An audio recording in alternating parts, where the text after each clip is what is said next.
கிராமத்தில் அருள்மிகு வீட்லாயம்மன் நூறாண்டுக்கு மேல் பழமையான கோவில் அஷ்டமந்தன மகா கும்பாபிஷேகம் நடைபெற்றது.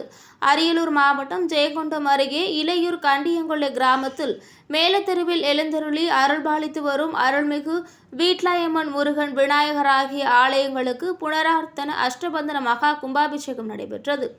புனித நீரான கங்கை தீர்த்தம், காவேரி தீர்த்தம், கும்பகோணம் மகாமக குளத்தின் தீர்த்தம், ராமேஸ்வரம் கோட்டை தீர்த்தம், காவேரி கொள்ளிடம் ஆகிய புனித நதிகள் உள்ளிட்ட புனித நீர்களை பூஜை செய்து ஏகாக்கனி குண்டங்கள் வளர்ப்பு வேத சிவகுமார் சிவச்சாரியார்கள் தலைமையில் 5 சிவச்சாரியார்கள் வேத மந்திரங்கள் ஓத மங்கள வாத்தியங்கள் நடைபெற்றது.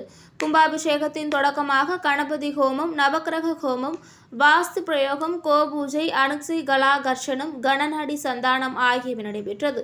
அதனைத் தொடர்ந்து முதல் கால வேள்வி தொடங்கப்பட்டு மகாபூரணகூதி யாத்ரா தானம் நடைபெற்றது. தொடர்ச்சியாக 2 கால யாகசாலை பூஜைகள் நடைபெற்றன. தொடர்ச்சியாக வேள்வி சாலையிலிருந்து பட்டாசு சத்தங்கள் விண்ணை பிளக்க, மங்கள இசையுடன் நாதஸ்வரம் இசைக்க, மங்கள பரிபாரங்களுடன் புனித தீர்த்தம் கடம் புறப்பட்டு கோவிலை வலம் வந்து சிவச்சாரியார்கள் வேத மந்திரங்கள் ஓத கருட பகவான் வானத்தில் வட்டமடிக்க புனித நீரானது விமான கலசத்தில் ஊற்றப்பட்டு தீபாராதனை காண்பிக்கப்பட்டது. பின்னர் புனித தீர்த்தமானது பக்தர்கள் மீது தெளிக்கப்பட்டது. விழா குழுவினர் மற்றும் ஊர் நாட்டாண்மைகள் சார்பில் அன்னதானம் வழங்கப்பட்டது.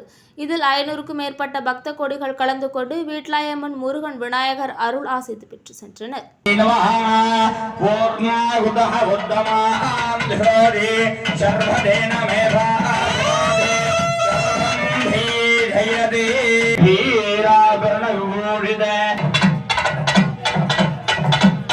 சரிங்க.